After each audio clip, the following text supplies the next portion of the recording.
Very good morning all. As I already mentioned, today we are going to discuss about the problems regarding small oscillations.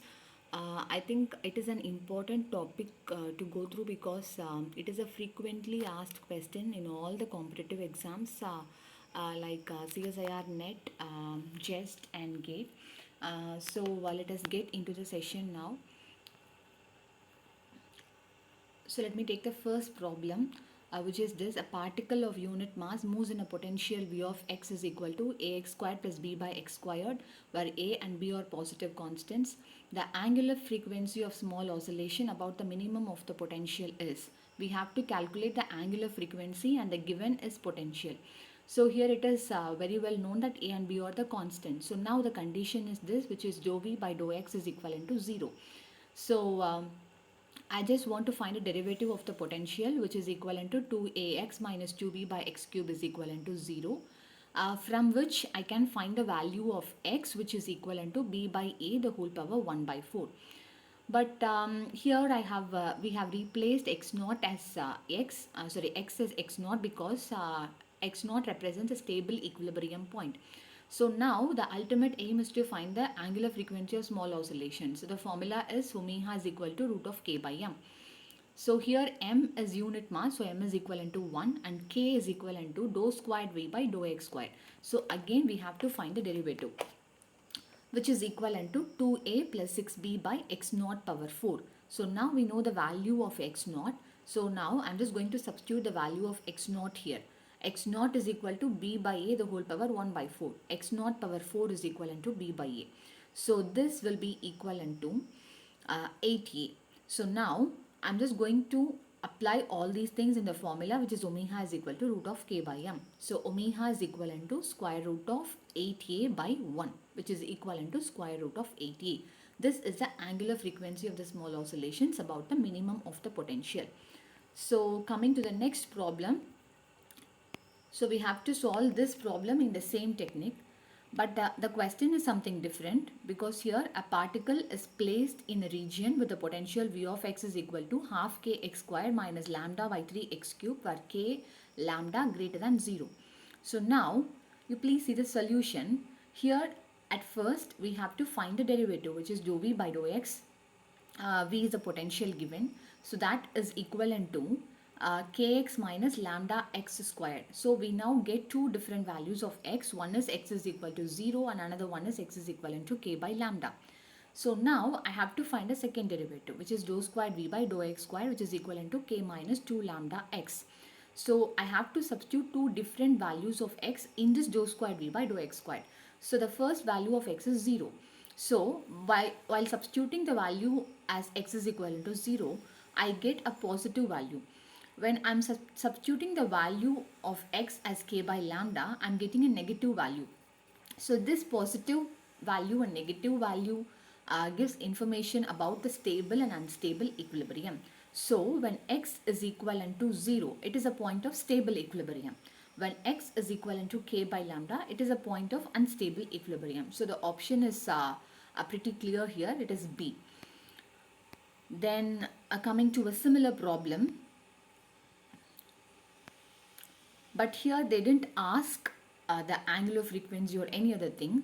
Now let me read the question first.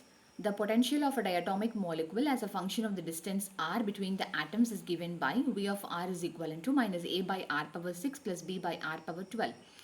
The value of the potential at equilibrium separation between the atom is, we have to calculate the value of potential at equilibrium separation between the atom. It's not the angular frequency, but the procedure seems to be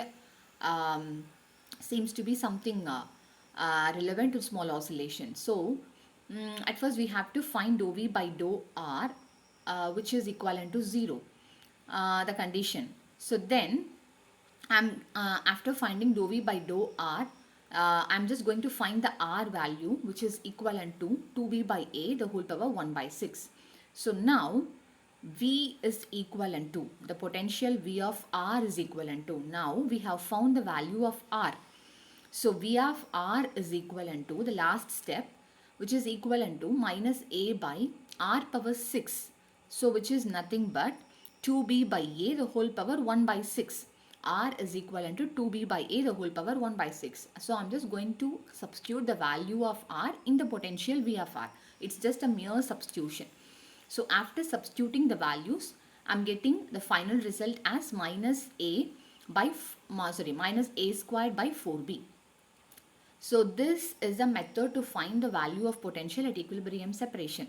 All these things seems to be a bit similar, but there is a slight variations in the question as well as in the approaching method. So you have to be very careful when you're dealing with this kind of problem. So the next problem is this.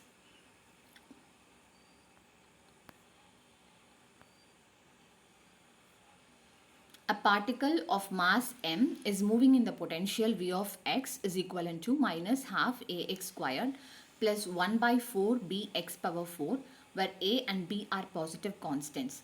The frequency of small oscillation about a point of stable equilibrium is. So now I think you know very well about the procedure because we have already dealt a similar problem like this. The first step is you have to find dou v by dou x, which is a condition. From the dou v by dou x value, you have to find the value of x. Then you have to find a second derivative, which is dou squared v by dou x squared, in which you have to substitute the value of x. The only thing is you have to see whether it is a negative value or a positive value. So if it is a negative value, it is said to be the equilibrium as unstable. If it is a positive value, then it is said to be a stable equilibrium. So then the final formula to find the angular frequency is omega is equal to square root of k by m. So this is equivalent to square root of 2a by m.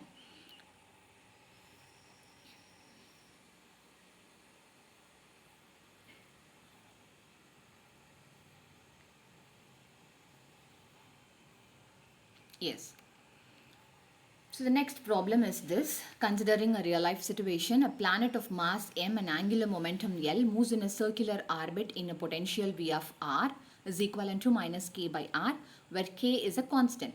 If it is slightly perturbed radially, the angular frequency of radial oscillation is. If it is slightly perturbed radially, the angular frequency of radial oscillation is. So we know the potential Vf. We have studied in the theory part. So Vf is equivalent to L squared by 2mr squared minus k by r. So for a circular orbit, I have to find the first derivative, which is dou v by dou r. So from which I can find the value of r. So r is equivalent to L squared by mk. So this is the value of r. So now I have to find a second derivative to find the frequency of small oscillation, frequency of the radial oscillation. The formula is the same, which is omega is equal to root of k by m. So k is equal to dou squared v by dou r squared. Here it is r, dou squared v by dou r squared. So now I have found the second derivative, which is 3l squared by mr power 4 minus 2k by r cube. So now I have to substitute the value of r, which is L squared by mk. So after substituting the value, the final result is m cube k power 4 by L power 6. So omega is equivalent to square root of k by m. And now we have to substitute the value here. Omega is equal to square root of k by m. But here m is not unit mass. It's a planet and it has mass em. So omega is equivalent to mk squared by L cube.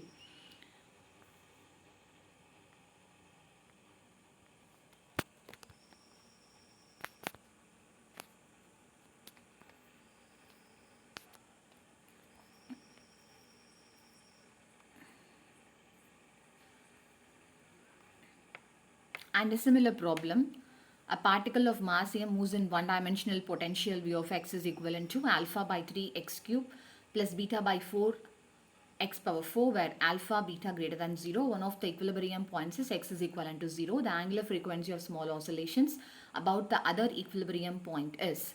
So the first step is to find the first derivative. Then we have to find the value of x naught. So the first derivative dou v by dou x is equivalent to alpha x squared plus beta x cube is equivalent to 0, from which the value of x is minus alpha by beta. So next the value is k is equivalent to omega is equivalent to root of k by m, which is k where k is equal to dou squared v by dou x squared. So after finding dou squared v by dou x squared, we have to substitute the value of x as minus alpha by beta, and that is equivalent to alpha by that gives the value of omega as alpha by square root of beta m. Yes, thank you so much. And there are many other problems in the physics by physics website, as I already mentioned. You can go through all the other problems there. I will meet you next class. Thank you.